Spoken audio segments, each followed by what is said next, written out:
everything about this. Yeah, I don't know everything about this topic by any means, but just trying to fit, well, some things I do know together with some things I'm learning. So start at the beginning.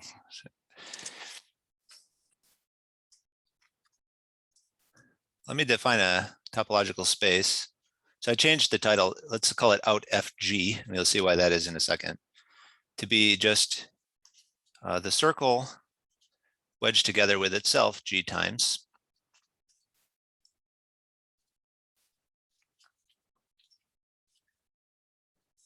So I can draw a picture of that. These are supposed to all only intersect. Okay, gotta get the hang of this again. Only intersect at the origin here. So this is not a great picture, but only intersecting at the origin. And then I know what the homotopy groups of this space are. Say in degree K. Well, they're almost all 0, except for in degree 1, when it's the free group on G generators. So 0, say if it's greater than 1. So in particular, I mean, if let's say that I have a map from XG to XG, and I want to ask the question, okay,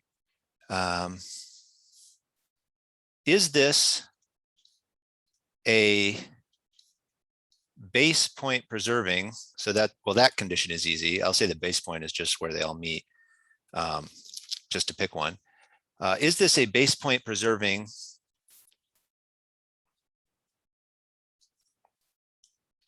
homotopy equivalence?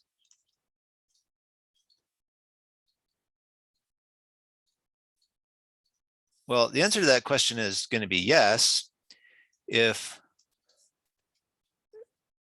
phi star induces an isomorphism on homotopy groups.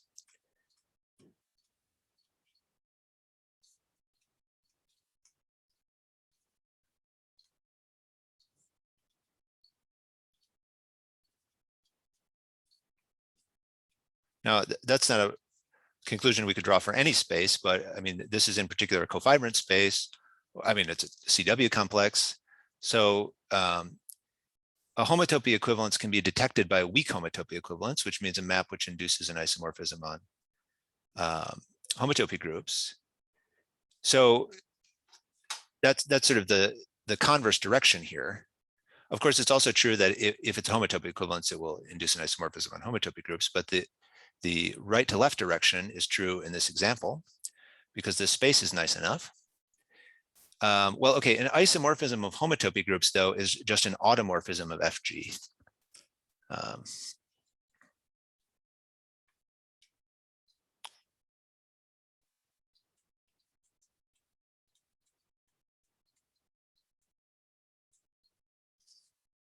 Okay. So this gives me a correspondence between base point preserving homotopy equivalences and groups, elements in this group, the automorphism group of the free group. And now I will attempt to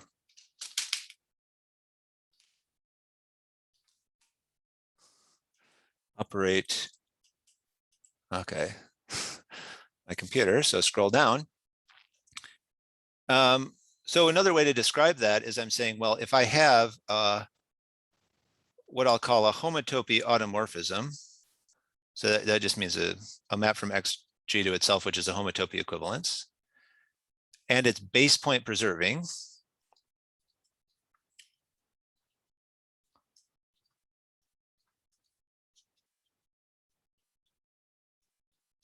then I get a element in aut FG.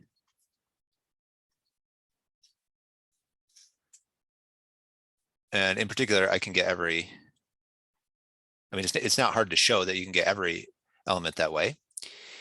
On the other hand, I mean, I might not want to only consider the base point preserving maps.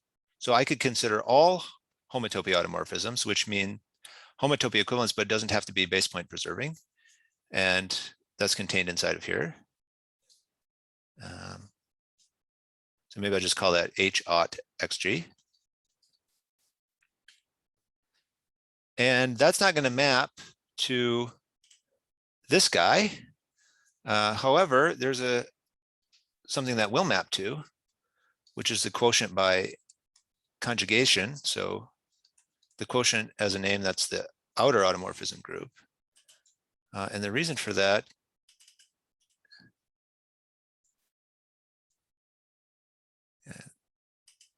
okay, I apologize, the mouse wheel. Okay, but anyways, so I mean, the reason for that is if I have, now let's say I have a psi in here, so it's not necessarily base point preserving, then that is going to give me an isomorphism of fundamental groups, but it's not an automorphism because it goes from, say, pi1 of xg with a certain base point, whatever the base point is, sent to, say I call the base point star, so to xg with psi of star. So those are isomorphic groups, but not the same. And in particular, this will induce an isomorphism. But what I can do is I can get a map back to the group I started with, which was the fundamental group of xg with star, by choosing a path that connects these two possible base points. So maybe I should call that like alpha star, where alpha is a map that connects this point with this point. And then I'm looking at a loop. So something in here, and I compose it with alpha and then come back by alpha to get something in here, to get a loop in xg that's based at star. But of course, I made a choice when I chose this path, right? So I could have also chosen any other path between these guys. So if I chose a different path, beta, then I'd get a different map here, beta star. So this is why I can't, send something in here to something in here, because the isomorphism that I get depends on this choice of path. What is true, however, is that the path I get as an output here, which would be either like alpha gamma, let me call this loop gamma, no, gamma, alpha gamma alpha inverse, and beta gamma beta inverse are conjugate. So they're conjugate by something like alpha beta inverse or alpha inverse beta.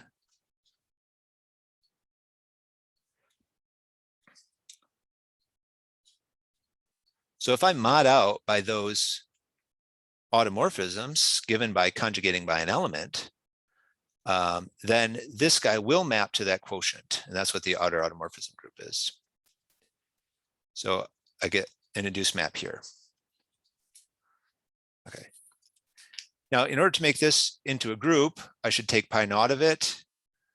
So I have strict inverses, and then you can show that, so this is surjective. I take pi naught of it, it's still surjective. It's also in particular injective, and that's an isomorphism of groups. So I don't know, maybe I'll call that a theorem. Pi naught of H-OT XG.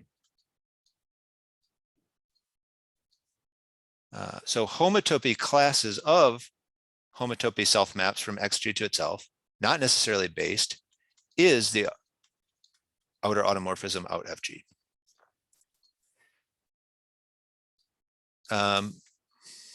Okay.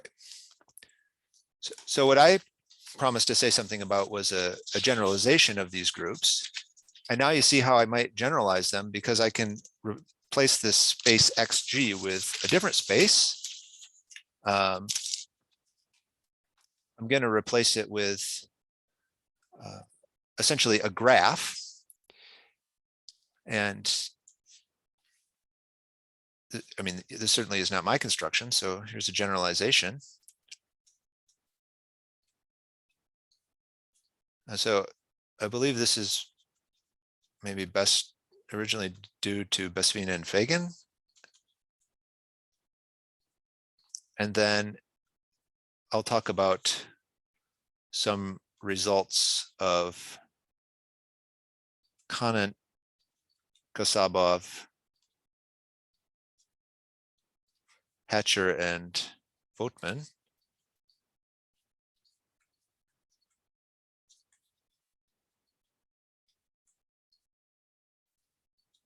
Okay.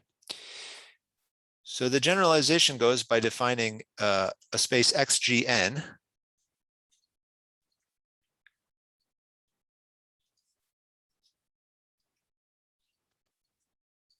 and it still has a wedge of G circles.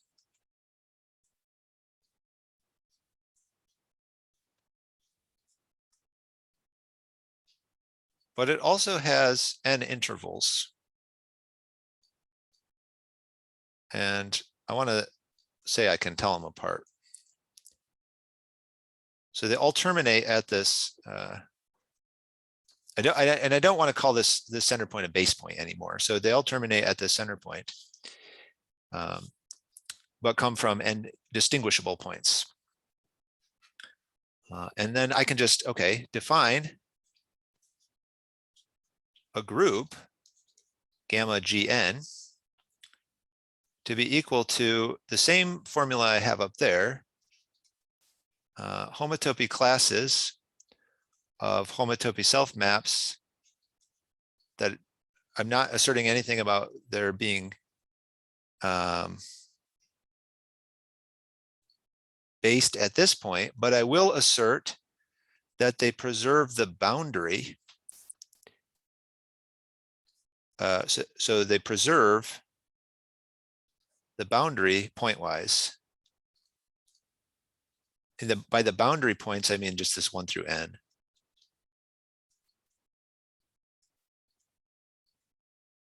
And that's pointwise, so each point is sent to itself, not just to a boundary point. This generalizes the definition that we had up here, just because if N is 0, then this condition is vacuous. So the first thing we see, right, e.g.,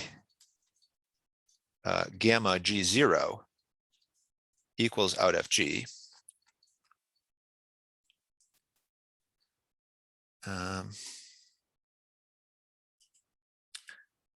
On the other hand, if I just had one boundary point, then what I would be saying is essentially up to homotopy is that I have based maps.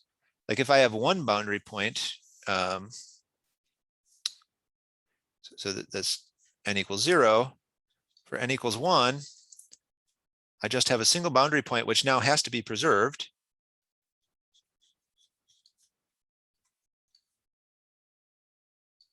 And so gamma G1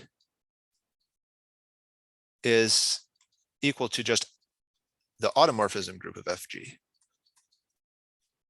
right? Because before this had to preserve the base point, which we put at the center, but I can just contract this interval. So it's enough to say that or it's equivalent to say that I preserve this point that's not at the center.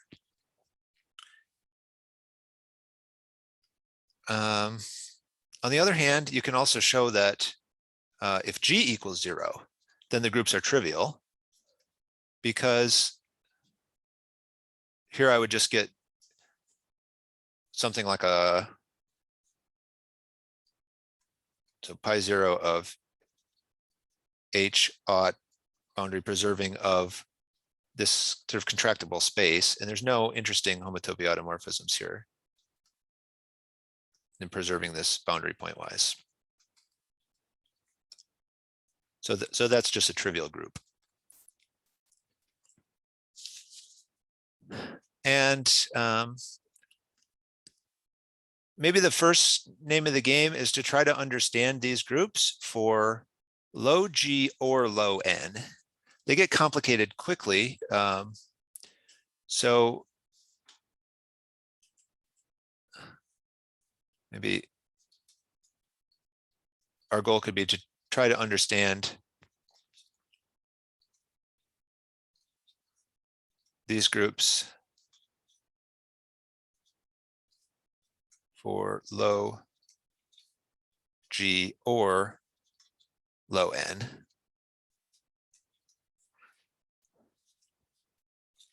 And so let me give you some sort of information about the case G equals 1, which is already sort of a, I mean, you saw like G equals 0 wasn't interesting at all, but G equals 1 is sort of already interesting. And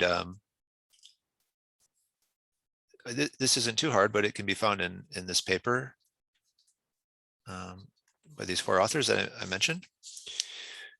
So that is that gamma 1n is isomorphic to a semi-direct product of Z2 with Z to the n minus 1. Okay, and let me say what this isomorphism looks like. So first of all, we're looking at gamma 1n, so we're looking at maps from x1n to itself. So we'd be looking for like a map like, here's my one loop, my one circle, and n endpoints. So 1, 2, n. And I'm looking at maps from this thing to itself. So I'll draw the picture twice to have sort of a source and a target.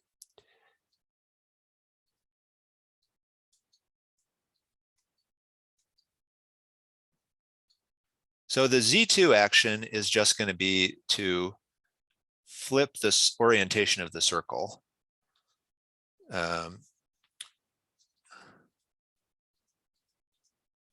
So maybe that's not so surprising. But what generates this subgroup Z to the n minus 1? I don't know if I can try color here. So, well, what generates it is I take an interval like this, and then I map it over by fixing everything except for that interval. And that interval gets stretched around the circle in a chosen direction. And it ends up right back here. You can mute it. So that's a continuous map.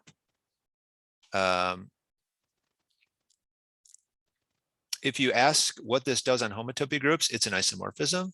So it is a homotopiadomorphism. And this map here can be seen as generating one of the free components here.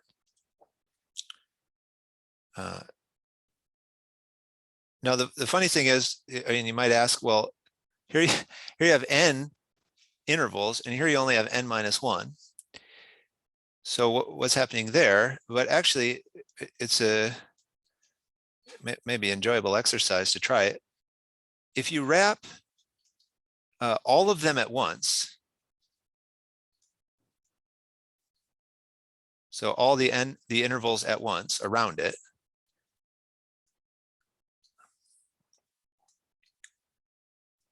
that's homotopic to the identity.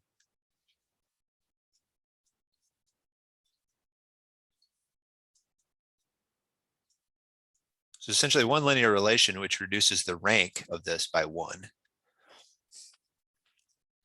But this type of map, if it doesn't freely generate, it at least generates the free part.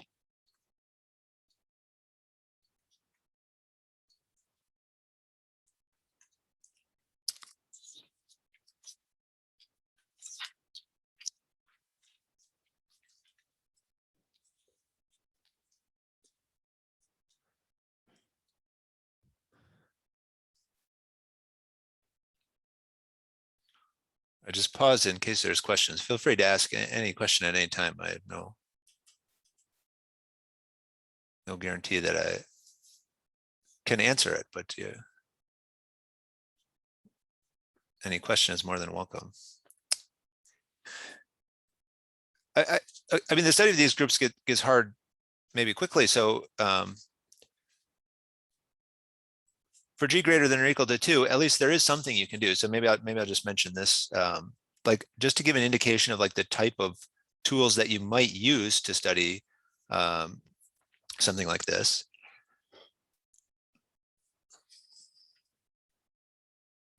I can look at so the homotopy automorphisms of xgn that don't fix the boundary. And if I don't fix the boundary, then those intervals might as well not even be there. So this is something like out FG again. In particular, pi 0 of this is out FG. But the advantage of having the boundary is I can evaluate at the boundary. So if I look at the evaluation map, just evaluating at the boundary, where do those endpoints go? That gives me n copies of xgn.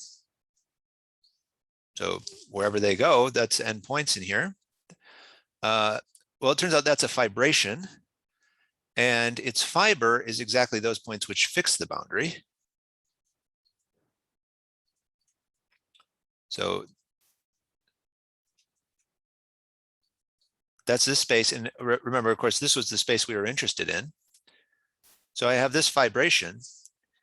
And if I take the long exact sequence of homotopy groups, then it's going to tell me something about 3 groups that I'm looking at right here. So one of those groups is pi 1 of this guy. So remember, that was a free group, but now to the nth power. Then pi 0 of this guy, sorry, pi 0 of this guy, which is gamma gn. And then pi 0 of this guy, which is gamma g0.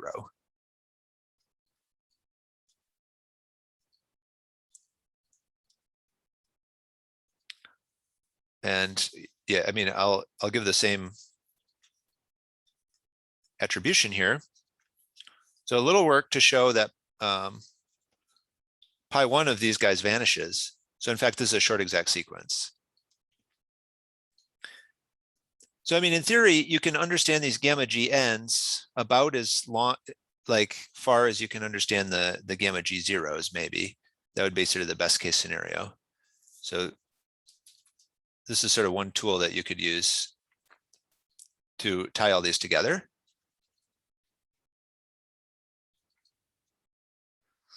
On the other hand, what this isn't is motivation for studying gamma gn. So I haven't really given you that at all. This tells you that you could use information about gamma g0, which is, remember, which is out g0, out fg. And the free group to tell you something about this. But I'd like to motivate the introduction of these groups by saying they can be used to study. Knowing something about this can tell us something about this. So let me say how that goes. So why gamma gn? And so the answer I want to give is, in a word, assembly.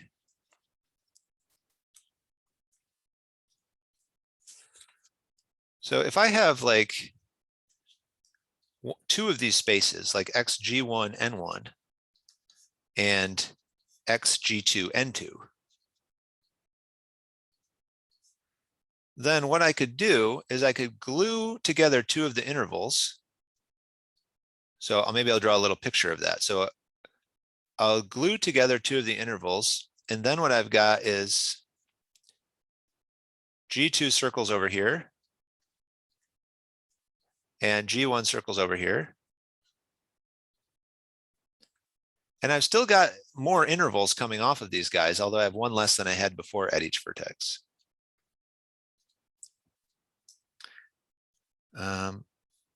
And let me call this, so this really is starting to look just like a graph. So let me call this graph gamma. So graph with, I want to sort of say like 1 non-loop edge. This lands in a space that I could call, say, x gamma. And that's, of course, homotopy equivalent to if I just contract that edge, which would land me in g1 plus g2, comma, and then it's n1 plus n2 minus 2, because 2 of those guys got identified and then contracted. Well, okay, these maps topologically give me maps between the groups. So I want to say assembly is, or the first approximation to what I mean by that is a map from this group G1, N1, cross gamma G2, N2 to whatever this is, G1 plus G2, comma, N1 plus N2 minus 2. And this map here is indexed via the graph. So I might as well just call this map gamma, which is the graph. So I could iterate this construction to get a map for any graph. But there's another thing that I can also do. So instead of, any graph is going to be built out of edges. So I could assemble these edges one at a time, and that would give me a map from the appropriate product to the appropriate target. But there's another thing I could do, which is I can just take one copy and I can glue two of the endpoints together to form a new loop. So I'd also like to consider the map that goes from gamma Gn to gamma G plus 1 N minus 2. And what it does is it just takes, maybe I'll draw the picture over here. So it just takes, I've got my G loops and two of these guys, which I glue together.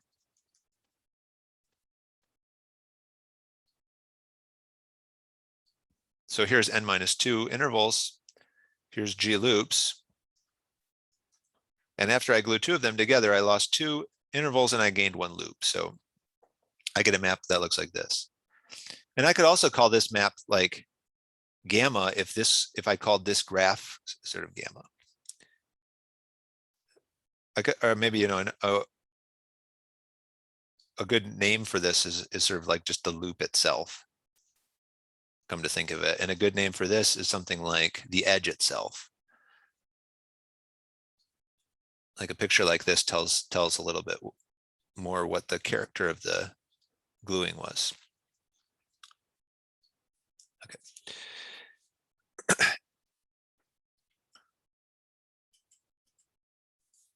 So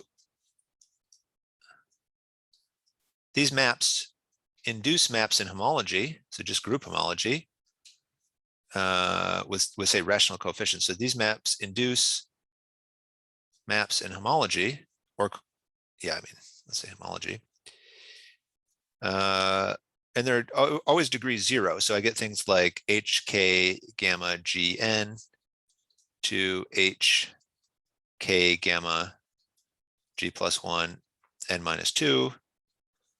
And likewise, I don't know if it's really worth writing it out, but one thing I do want to emphasize is that these maps are degree 0. G1 plus G2, N1 plus N2 minus 2. Oh no, I was getting ahead of myself. G2, N2, 2 HK plus M. Gamma G1 plus G2, comma N1 plus N2 minus 2. Okay.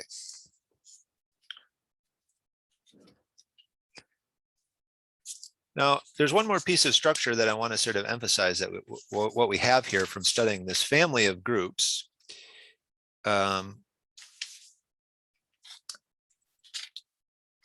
do we have at this point? Well, we have this family of groups here. I use it to get this family of vector spaces. These vector spaces have linear maps between them. But there's one other piece of structure, which is an SN representation or an SN action. And that might seem sort of counterintuitive because remember, we weren't allowed to permute the points in this XGN. But actually each HK gamma GN is an SN representation by conjugating by an automorphism which permutes the points.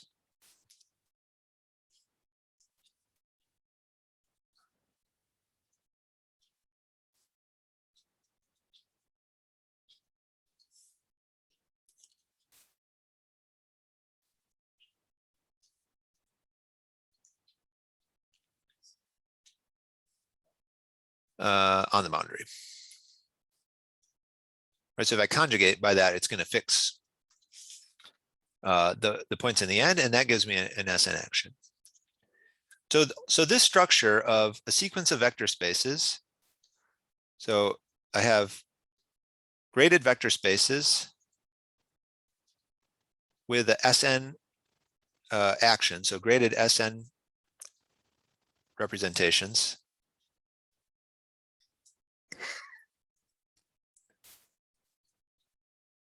Which can be glued together along graphs.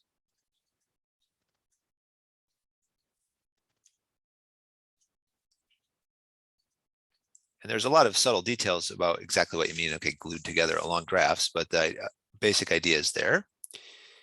So that's what I have when I look at all of this structure simultaneously for all G and N. And that has a name, so that's called a modular operad. So that's an example of, in particular, these things form an example of a modular operad. Okay. So, okay, but I didn't answer the question yet. Why would we look at these gamma Gn? Well, the idea is that, remember, gamma G0 was out FG. So let's say we were interested in out FG. Let's say we were interested in the homology of out FG. So if we want to study the homology of out FG, which is, I mean, a big area of, with many open questions. I mean, very little is known, including the homology for some single digit G or Euler characteristic only known to a certain extent for out to a certain G. So if we want to study this guy, I now have a way that I can use this structure, so this modular operad, to do that.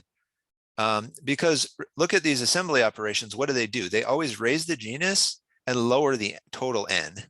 So they're always pointing toward out FG. All I need to do is assemble along a graph with no N and high G, and I'll end up here. So in other words, we can consider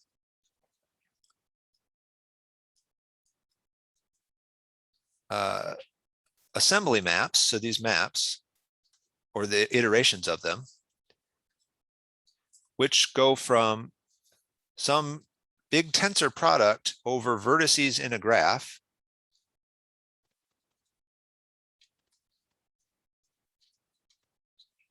of things like H, gamma, let me put it V, so vertices V in a graph. So those vertices will come with the labels G and N.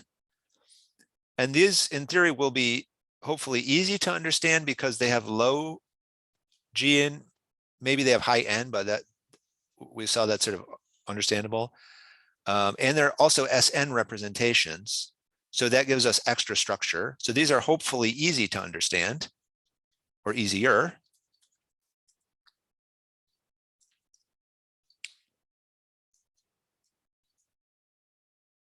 But they map to, if our graph has no sort of intervals, that maps to out FG. And we also know the degree just by the summing up the degree of all the classes we started with. So my answer of why to study these groups in the first place is to try to sort of approximate this guy, breaking it up into simpler pieces, which are indexed by the homology of these groups and then are assembled along graphs. Okay.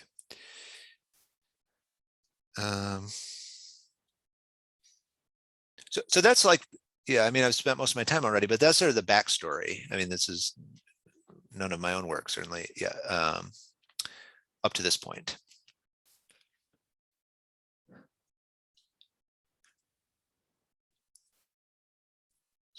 So if there's no sort of, questions at this point, then maybe what I'll say is sort of how I got interested in this, and that's through this notion of modular operads. So I was interested interested in, say, modular operands as maybe a category, plus some phenomenon on this category, which I'll just for simplicity call causal duality. And I mean, just to keep it simple, what I mean by this is it's a functor from the category of modular operands to itself.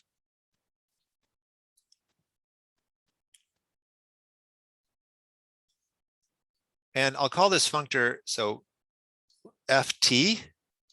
So causal duality is applying this functor ft. So ft stands for the Feynman transform.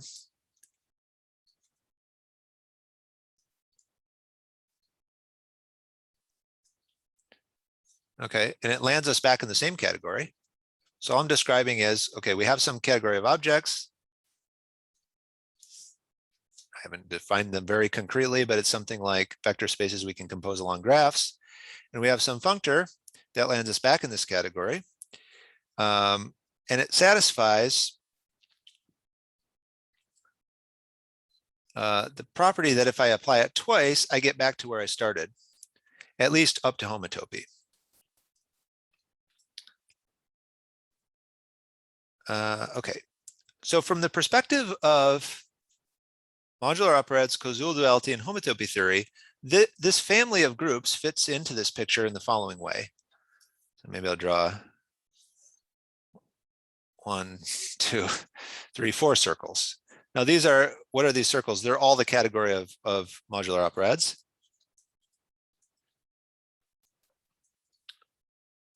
And I want to look at some functors between them. But this guy here, H gamma, I'm going to put in the third box. So H gamma means H gamma Gn for all Gn. So I might as well just call it H gamma. And it works like this. So I take something that's almost trivial, and that deserves to be called Lie. So this is a modular operand, which is almost trivial.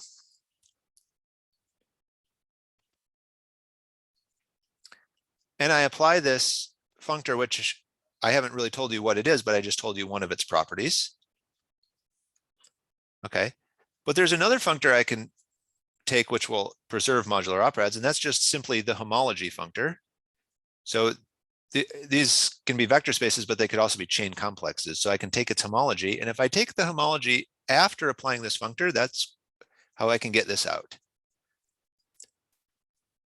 Now, what I'd like to do is I'd like to take then ft of this again and say that I got back to where I started. Right? Because if you believe that this functor has this property, that ft squared equals the identity, that's almost what I'm doing here. I'm taking ft squared, except for I've got this homology in between. Now, the problem is that while this functor preserves homotopy equivalences or preserves weak equivalences, which in this category just means quasi-isomorphisms. So this preserves quasi-isomorphisms.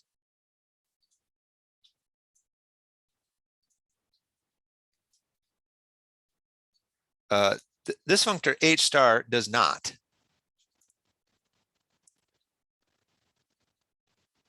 So if I start with two objects in this category, so with morphisms that preserve all the structure, so a zigzag of homology isomorphisms preserving all the structure and take their homology,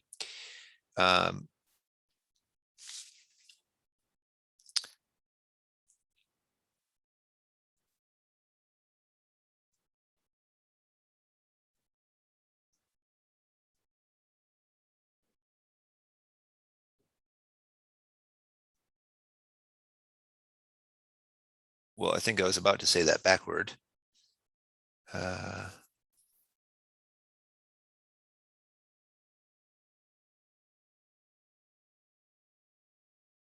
Yeah, okay, let me change this statement a little bit. The problem is not that H doesn't preserve quasi, that's not right. The problem is that H does not take, so H of an object and an object itself need not be quasi-isomorphic. That's what I want to say. So it can change the homotopy type.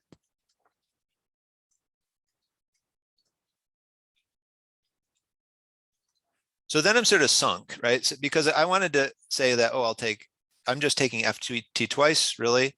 And so I know that if I take this functor applied to this object, I get back to where I started with. But that's not true because this guy really changed everything, potentially. Okay.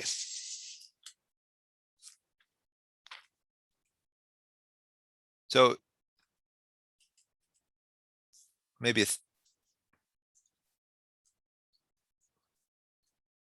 a theorem then that I can tell you is that we can correct for this problem. And what it takes is that I keep track not just of these simple assembly maps that I have here, but I keep track of a whole family of higher operations. But if I do that, so then I can have this work out okay. So there exist what I'll call higher assembly maps.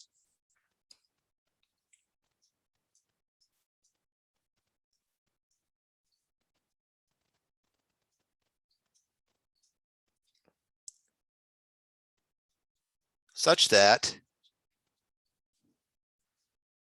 well, in particular, if I take, so let me call like lowercase h star. So this equals the same collection of graded vector spaces, but now I want to just give it a different notation to indicate that I'm going to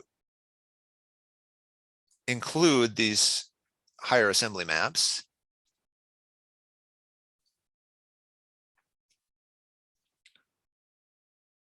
And I want to, so that sort of changes the homotopy type of the object here. So I want to give it a different notation. So such that when I apply the functor to this, I get this almost trivial thing. And in particular, what that means is that this guy in Gn is 0 for G greater than 0.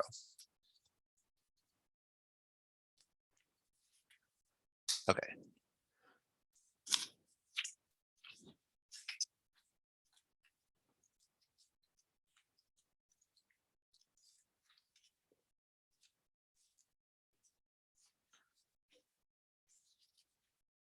So I don't know if this is like, I mean, if you're not sort of used to thinking about sort of operas or homotopy theory or algebraic operations, that this is a particularly illuminating theorem of the way I've stated it here.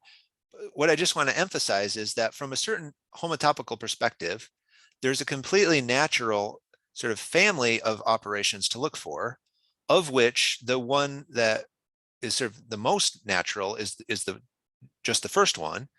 But we can sort of write down the higher ones as well. Yeah, and I don't know that I'll have time to sort of say necessarily both what these look like and what are the applications. So I think maybe what I should focus on is what do these look like? Okay, so at least there are these higher operations sitting around. What do they look like?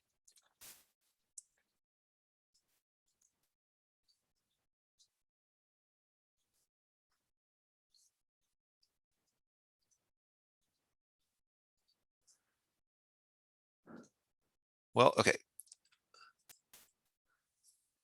Let's say that if I have, I mean, let's go back and see and remind ourselves what the regular assembly operations look like. So let's say that gamma is a graph.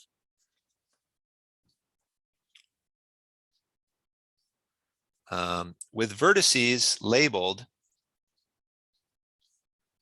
by some g and n. So it'd be something like GI-NI for the vertices VI. And the NI is going to count the number of adjacent edges. Maybe I'll draw an example of a graph here. But the graph will also have sort of these intervals coming off it, just like these pictures of the XGNs did. So here would be the type of graph that I would think about. And I can have an edge that connects to the same vertex or not. Here I have a graph. Now I didn't draw the genus labels of the vertices because each vertex should be labeled by some number, which tells me the genus of the homology class, which is going to label it in a second. But here I have a graph with I'll call 1, 2, 3, 4, 5 legs, and maybe Betty number is 2. So the genus of this graph is 2 plus whatever those genus of the labels is. And I want to define a map H gamma of gamma to the tensor product.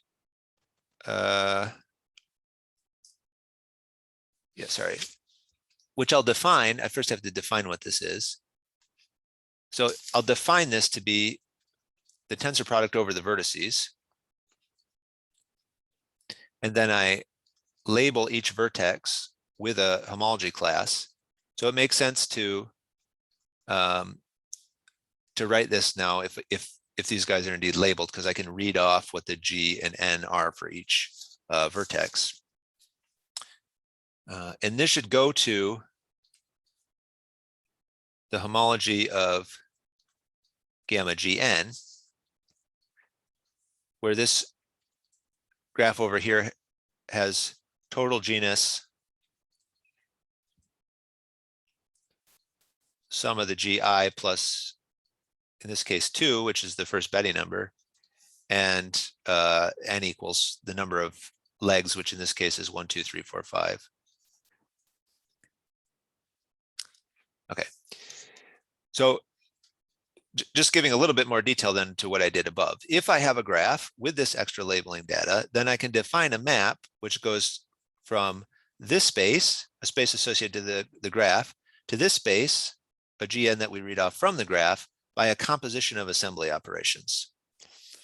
So compose assembly operations one at a time.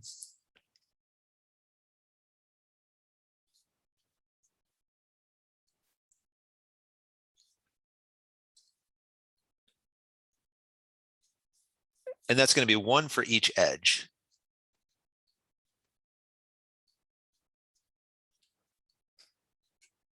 So, before I had drawn this picture where I could compose along a single edge which connected 2 vertices, so I could compose along this edge, or I could compose along an edge which connects 1 vertex, so I could compose along that using the appropriate assembly operations. And if I just iterate that, so pick 4 in any order, I can do these 4 edges in any order, I'm going to get a map like this.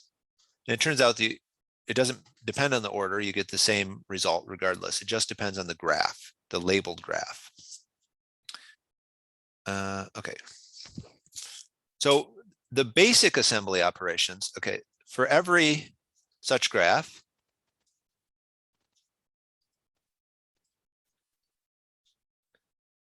the basic assembly gives us a map. So, and that map, because each edge contraction is degree 0, this total degree is also 0. Now, these maps are generated by single edge contractions.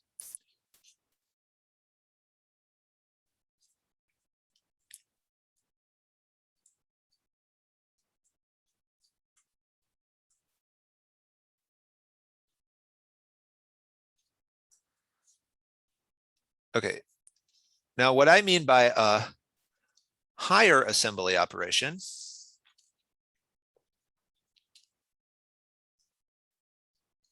is to say that for every such graph, we have a map of degree equal to the number of edges of the graph minus 1. So if it's a one-edged graph, then that's just a degree 0 operation, and in fact, it's the one we already knew about. So the word higher can be thought in the most naive sense of just meaning the degree is higher because it's indexed by the number of edges of the graph. So you can think of this as just the number of edges, it's higher degree.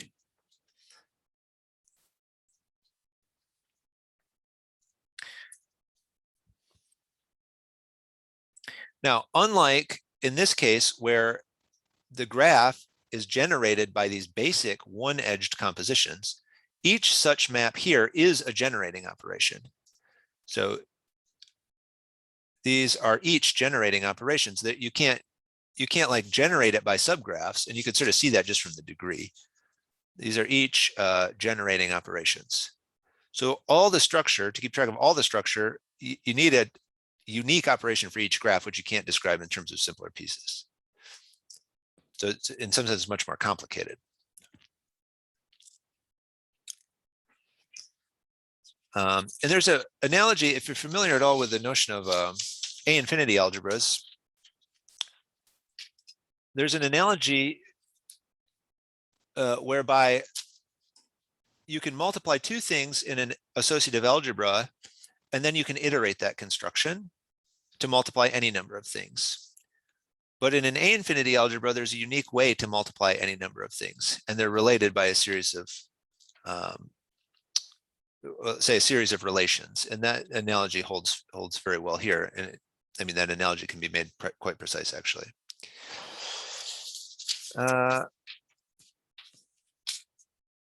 Well, okay, I have less than 7 minutes left, so let me maybe, I'll skip sort of the example. So I know these higher assembly operations exist by sort of abstractly, and then I can try to write them down using the properties they have to satisfy. I've had a certain amount of success with that, but in general, I mean, it's probably impossible to, I mean, so I can do it in particular for low genus. But that's already enough to say something. And so I'll just sort of maybe end with the one application of these that I'm most interested in.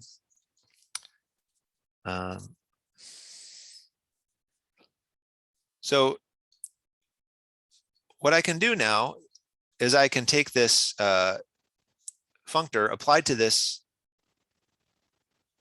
also modular operad or A-infinity version of modular operad, and remember that I got something whose homology was 0, right? So in particular, if I look at all g greater than 1, although let me just restrict it to g greater than or equal to 3 for some technical reasons, this thing has no homology.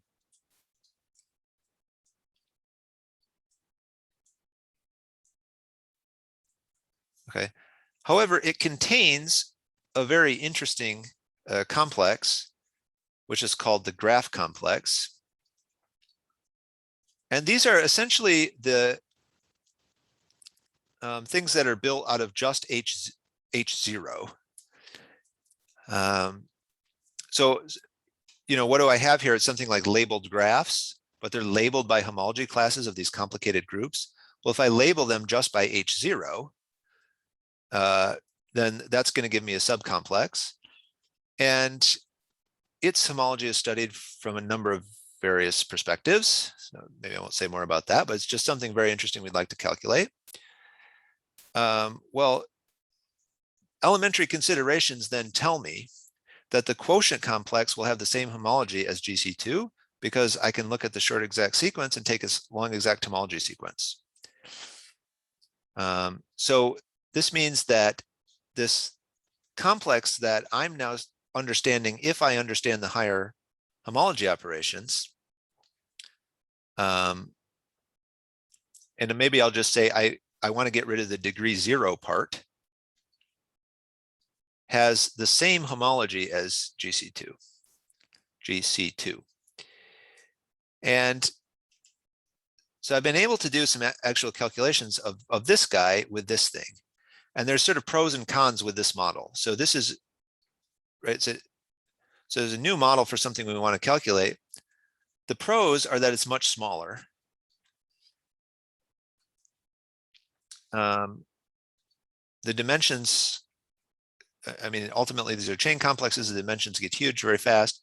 The dimensions here don't get huge quite as fast, but the con is that it has more complicated input because I need to know about all the homology classes of these groups, not just the zero homology classes, which is what I needed to know about for the viewing it here. So yeah, I mean, there's a tension and a sort of trade-off. You can't take something which is inherently complicated with a lot of difficult questions about it and make it trivial, but at least you can change what questions you're asking and what tools you're using to study it. Okay. So yeah, let me stop there, and I'm happy to take any questions.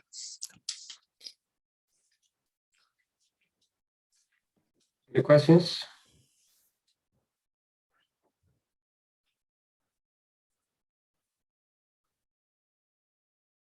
Maybe I can ask a trivial question. What's a quasi-isomorphism? What's a quasi-isomorphism? I just mean like a homology isomorphism. Okay.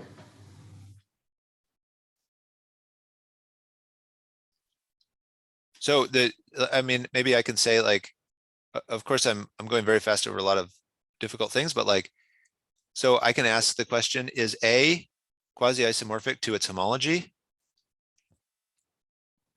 And if A is just a vector space, let's say, then the answer to that question is yes. So I'm asking the question, does there exist a map or even a zigzag of maps such that when I take the homology of this, I get an isomorphism? Certainly these two have isomorphic homology. But in general, if you want it to be these maps to respect more structure, like for example, you want them to respect commutative algebra structure on the, I mean, say cohomology or whatever, then the answer to that question could be no. So there's no guarantee that, although there exists such maps, there's no guarantee that they preserve all the structure. So this question of whether something's quasi-isomorphic to its homology depends on the category in which you're asking the question. And with the more structure, the more likely the answer to that question will be no.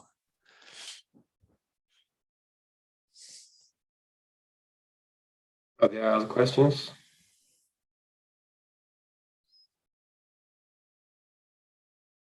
Okay, we know that. Thank Ben for the talk. Yeah, thank you. Thank you. Thank you, Ben. So Thank for you. next week, if anyone is ready to talk, send me email or send an email to founder.